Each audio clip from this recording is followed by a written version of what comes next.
saying yes, at the end of saying yes, giving that presentation, someone in the working group, like 3 months later, called me and was like, oh, I have a training.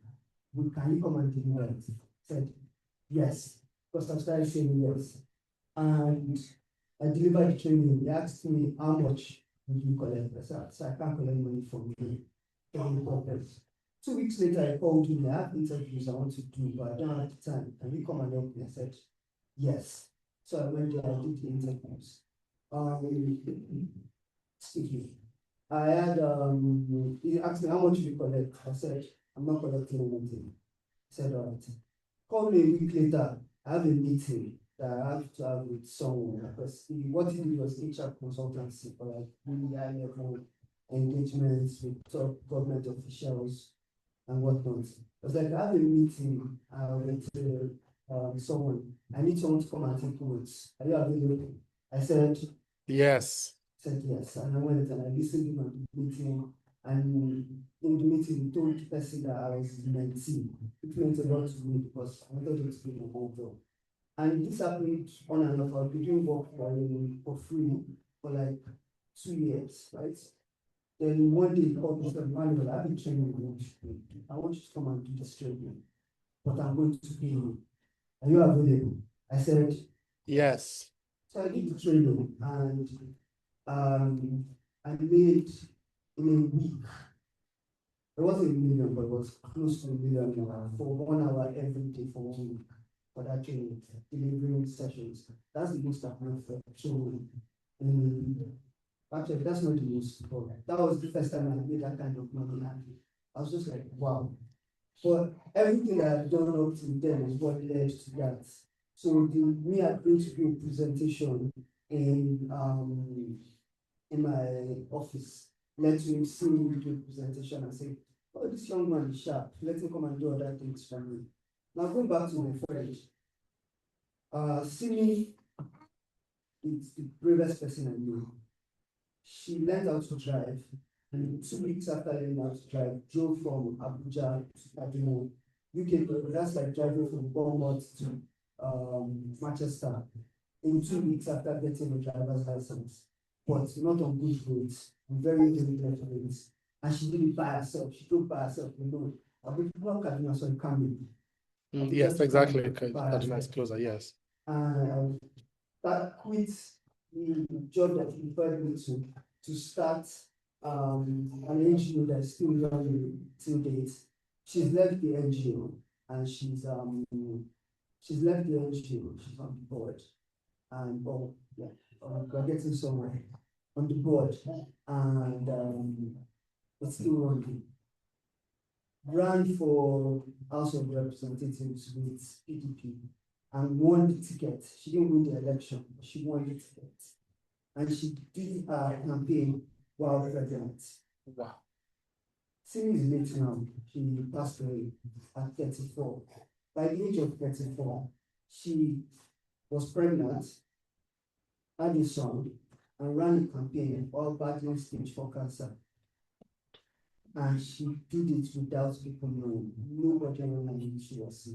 She has an NGO that is still working till date, still doing work, teaching young ladies how to be tech savvy in northern Nigeria. She has impacted a lot of lives, including mine, and she did it at 34. So you have me saying yes to everything, and you have Cindy just being the visionary and doing more than she could have, more than what people would typically do by the age of 34, right? Why am I saying this? Every adult you see here today is a product of their education, their exposure, and their experience, which is great, right? Yeah, what you are today is because of when you went to school, it's because of what you've seen in life, and all the experiences that you've been exposed to and that you've had, right? And that's completely fine. However, there's a particular time where it's important that we start taking ownership of the experiences that we have, the education that we have, and what we're exposed to, right? There's this joke that we always crack that you can complain about the background that you come from, but once you don't get to know the background, right? So each and every one were the background and we're responsible for our own personal development. In my personal development doesn't have to be 3 steps to this, 4 steps to that. And if you know your pastor very well, Dari is very, very big on learning models and learning acronyms. And I have a couple of acronyms to that I have to do. There's a very important decision-making model that I think, oh, my voice was not sounding well before. There's a very important decision-making model that I follow. It's called the IALW model for decision-making, right? And that stands for I will ask my wife. Very important if you're married, I will ask my wife when you make a decision, right? I just knocked down with you guys. So, what you do for personal development will just be making a conscious decision to say yes, or making it fun. Like I started playing chess, and I started playing chess late last year, the previous year, but I didn't take it on seriously. But this year, logged on to chess has come. Like my 40-day streak of playing chess yesterday, cancelled yesterday, but that's fine. Like, it's okay, I'll continue again. And I'm not that kind of person that'll be like, pawn to e4, knight to f3, no, but, or I don't understand all those stack, this is how to stack, but I know how to play and I'm playing, and I'm enjoying it, which is the most important thing. So sometimes personal development can be you saying yes to an opportunity and enjoying that opportunity that you're doing, right? Now, how do you stand out in your career? Because we're talking right now about career uplift and moving on to new careers. And to be honest, I don't really know the demography of the people online. So I don't know if you are starting or if you are in the middle, but these principles work out for everyone. So the first thing I think that will help you stand out in your career is excellence. Second is creativity, and the third is value. Just to say, if you are in a job right now and you are looking to be promoted where you are working, you are already being interviewed. So, excellence. I think excellence is simple, right? Not in carrying it out. There's nothing simple about it. Because it's simple does not mean it's easy. So I think it's simple, but that doesn't mean it's easy. The first is working without supervision. That level of trust where they say, oh, what's your name, sir? Myself? Yes. Simeon. Simeon. Yeah. If they say Simeon is working on it and everybody like, it's done. You know that person in a group project that once the person starts the project, every other person becomes news because you know that person is doing a good job. You want to be that person. You always want to be that person. That there's a level of trust involved in me saying, boss will be I can go to sleep. If your boss can say that, that's really good. So being able to work without supervision, so people trust that you're doing what you need to do when you need to do it and you're doing it properly. The second is consistently creating quality work. Doing a good project is great. Doing the next good project tomorrow is really better, right? Most people like sports and use sports analogies. The difference between, say, Lionel Messi and stop watching football. No.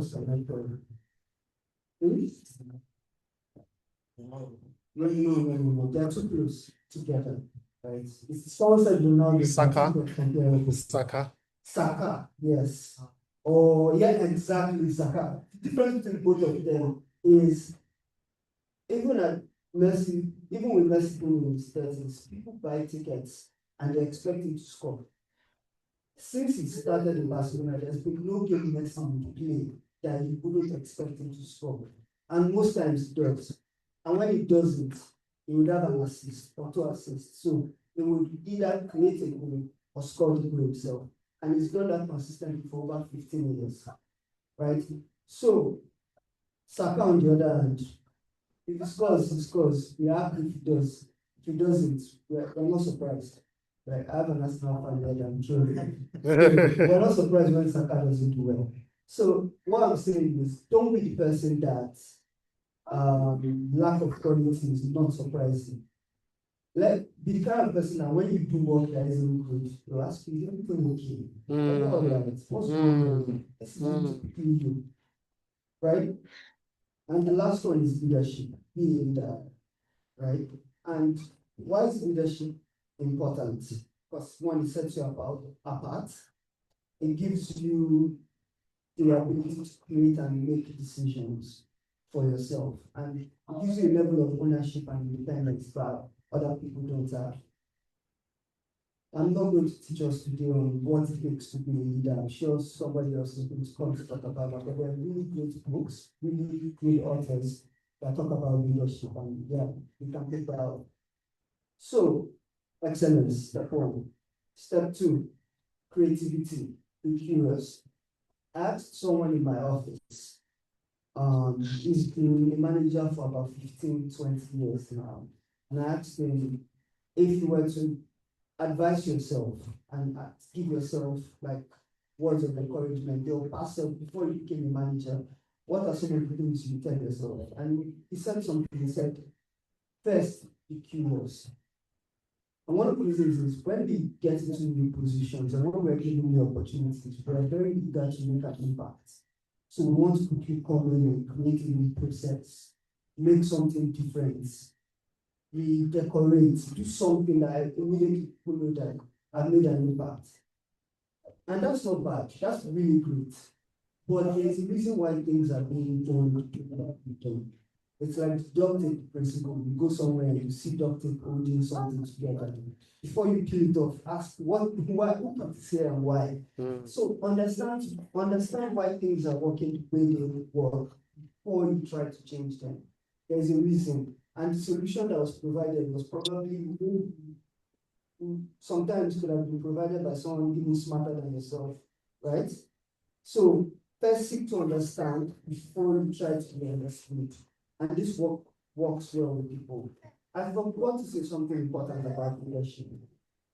In terms of being a leader, you also need to develop your leadership style, right?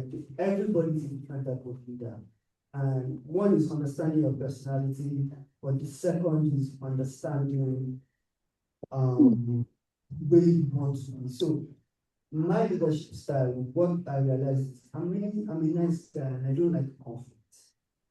So because I don't like conflict and I don't want to tell people off, I need to be very clear on what I need people to do. So even though I want to joke and play, I need to go into the meeting and at the end of the meeting I say, so I know we've done this before. Is it clear? You, what are you doing? What can I expect from you? You, what are you doing? What are you doing? There's also a balance between people and processes. And we all tend to be people and processes like a spectrum, right? So some people are more people than process people. They like the engagement with people, talking with people, building them up, building them. Some people are all about processes. What can we do to make this, do an improvement, create something? And it's fine, whichever type of person you are, but you need to know the kind of person you are, and you need to be able to create that balance. So creativity is important, originality is important, right? Try, especially in the world of artificial intelligence, try to think for yourself. Before you ask AI, think, walk through some things, let your brain do a bit of work, and be a problem solver. If you're the person that will come, all right, in fact, let's practical examples from the Bible, problem solving. Joseph, position of leadership, how did he get it? Solved two problems. First, he interpreted the king's dream, then told the king the solution. Then he said, when I will do it. Who else solved the problem? Daniel, because we're looking at office examples, right? Solved a lot of problems. A lot of them very spiritual problems, but Daniel was also a very practical person, like in terms of wisdom and administration. So be a problem solver. If people want things done, and if they want a problem solved, would they call you first? Last one is adding value. For me, I think value is two things: what you know, what skills you can do, and if you can influence. When you neither have the skills nor the knowledge to solve that particular problem. So, do I have the knowledge to solve a problem? Do I have the skills to be able to solve that problem? Or do I know someone that I can call that can do it? So, can I leverage a relationship to solve that problem? So, again, from the beginning, three things to stand out: excellence, creativity, and value. Thank you. Great. And there's an X factor: character. It doesn't matter how good you are, if people don't like you, you won't go forward. Career, interviews, anything. If they're like, he's good at what he does, but I don't like him because he's a difficult person to work with. He's great at what he does, but he's very rude and disrespectful. I can't trust this person because he has no integrity. Right. Grit and resilience, also very important, because life will happen. How can you stretch? How can you bounce back? I've been very, very fortunate in my life to be like having a really good career. But last year, and I'll talk about it later, last year was tough for me. Last year was very tough for me. And one of the reasons why I was able to cope was God, was my wife, but also because I built a bit of resilience in terms of the way my attitude and my character and what I've come to expect, and the fact that I know that there's a light at the end of the tunnel. So having a growth mindset, empathy, integrity, all of these things are really, really important. It all builds into character. That's who you are. Without people looking, without people being there, what kind of character do you have? Are you an honest person? Are you a pleasant person to be with? Those things go a really long way. Now, for my actual area of expertise, interviews. Excuse me. There are three main things that will help you win an interview, and I'm going to talk about them. But first, let's talk about David, right? Now, I want to ask you a question. Imagine yourself being the king. You are the king. You have a problem. There's a tall man, really big man, warrior, and he's calling for a one-on-one battle. And you believe, right? You can't see anyone in your kingdom, including yourself, defeating this person. And you're like the tallest person in your kingdom, right? King Saul was the tallest, or one of the tallest. He stood heads apart, or heads up. And you hear that one small boy shouting somewhere, one young man shouting that they can defeat this person. What do you think the first thing you would do would be? So is there a problem on it? What do you think the first thing you would do would be? Real question, what would you do? What's your name? Hilary. Nice, that's a cool name. What would you do? I would say that that's impossible. You say that that's impossible. That's good. What would you do? What's your name? Olufunke. My auntie's name is. What would you do? Check his mental state. Check his mental state. What will you do? What will you do, sir? Probably just disregard. Just disregard. Yeah, like. What would you do? Ignore. He's shouting. Oh. It's not like he's quiet. You're the king. It has reached you. That a small boy is shouting. That he will defeat the person everybody else is afraid. What will you do? Well, I'm just going to be intrigued. People are nice. All right. What do you think, without any shades to any particular political party, right? What do you think a government figure or authoritarian figure in Nigeria would do in that similar situation? Silence the person. Great. Which is typical of kings. There's dissent. What do we do? Right? So why wasn't David silenced? Why did he get an audience with the king when other people would have been killed for the same thing they were doing? Well, for David has his wife.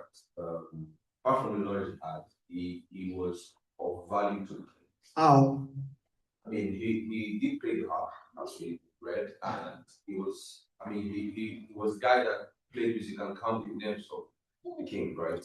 And when he was going to wire, yeah. So This one that reads the Bible. Yes, round of applause for him. That's one that reads the Bible. So that wasn't David's. A lot of Bible stories, right? And if you are watching children's stories, they make it look like that was David's first encounter with the king. That was not his first encounter with the king. So access is a very important part, right? Access is important. And one reason why I would encourage you to say yes to opportunities and say yes to new things is because you don't know how that access will come. David's first opportunity in the palace was playing a musical instrument. He wasn't seen as a warrior. But that was enough for when they were like, there's a boy making noise. So I was like, That remember David I used to play for? That's David. Why is David talking like that? Call him. Instead of who's that? That boy. Take that boy out of there. Right? So connections. Remember, 3 traits for being the successful candidate in an interview or for an opportunity. Connections matter. Who knows you, who you know, and who knows what you can do. Those 3 things matter. So, connections. Now, David comes in front of the king, and the king is like, okay, you're here now, making noise. I know you play the harp. Obviously, David would look like God as more because in bush. So worst case is like slimmer and like leaner, strong. But why do you think you can defeat this person? And David now says, I've killed a lion and I've killed a bear. Competence. So even though I've not done this, I've done things that I would argue are harder than this task I'm going to face, or have similarities with the task that I'm going to do. So I'm not coming before you and I'm just saying, I believe, right? Belief is a very good thing, and visualization is important, and we'll talk about that 2 minutes from now. But also past experience, I've done it before, in one way or the other, which is another reason why you should say what?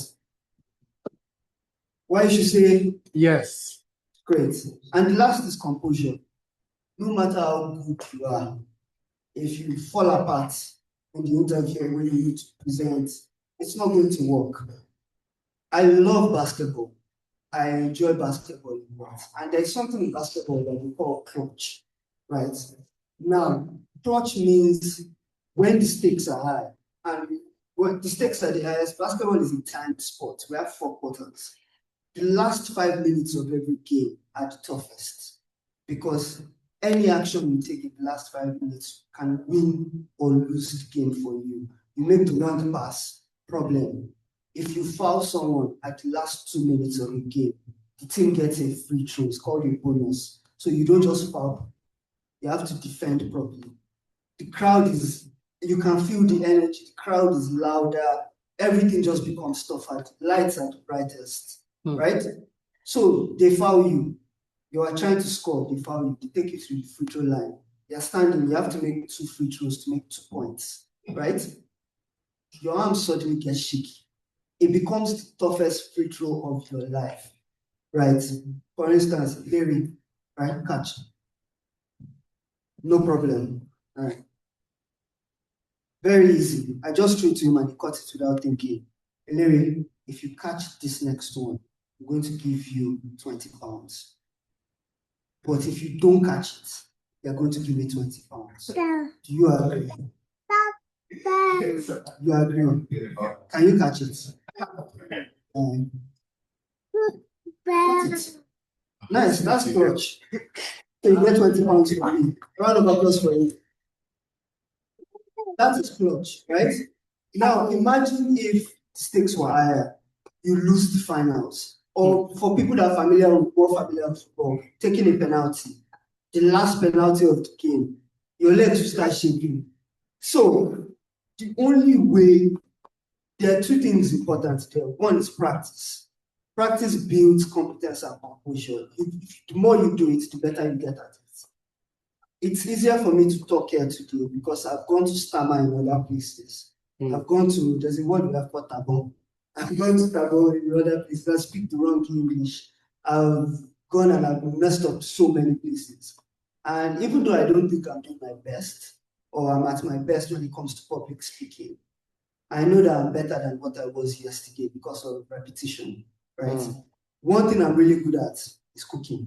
I can cook. I mean, gospel knows I'm really good at cooking. So there are some things, if you wake me up at 3 in the morning and say, prepare this meal or your family's life is at stake, I'll prepare it. I know it will be good, right? And that's from repetition. So repetition is very, very important, right?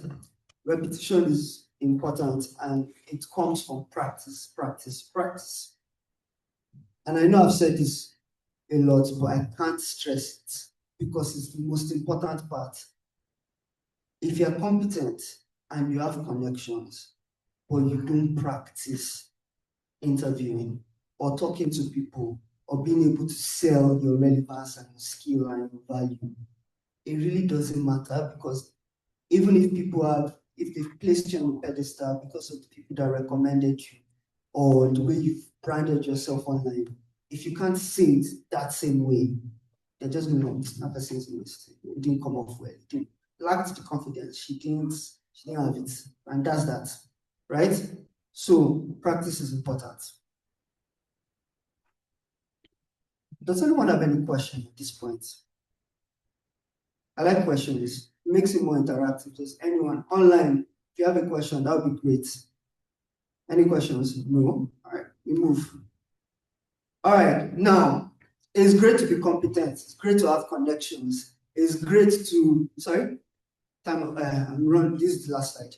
It's great to be competent. It's great to have connections. It's great to be good at everything that you do. But at the end of the day, grace is important. Lamentations 3:21-24 talks about God's grace and how it is by his mercy that we're not consumed. I was saying last year, I came to the UK and already had a job. I was the work I was doing in Nigeria, I just continued it from there. So I had this sort of elevated sense of self-worth and pride that I don't have to do a job here, yeah. And then my contract ran out and they didn't renew because of the dear president in America that got funding for a lot of NGOs. And I had 6 months unemployed. And I knew that you have to apply a lot. That's what I was advised to do. Set your mind to this level. Have at least 100 applications every month. And I did those things. But it got to a point it was really dark. Because I was every morning, thank you for applying, opportunity, thank you for applying, unfortunately. And to be honest, the job I have now is bigger and even better than the job I was doing at the end of the contract. And my prayer point was, God, please let them extend my contract. And God was like, I have something better for you. So, grace is our real X factor. And God's grace is sufficient. So, it's not something we have to pray for as much as we have to accept. The Bible has told us so many times, you have it. It's about God. Help me see the physical manifestation of it and also help me accept it, right? Grace is the real X factor. So if you're walking away from here today, there are 3 things I would like you to think about. 1, what are the things I'm missing out on by not saying yes? And how could my life change from now to in a year's time if I say yes to a new opportunity? If you're in a relationship and they're asking you to marry, what if you said yes? What if you said no? I don't know. I'm not advising a relationship. But the point I'm making is, what would you like if you said yes to new opportunities? Right? What would your life be like if you practiced being competent, if you practiced creativity, excellence, and adding value? And the last one is, God is in control of your life. Trust in him. And trust that his plans for you are that of good and not of evil, to give you a future and to give you hope. Thank you.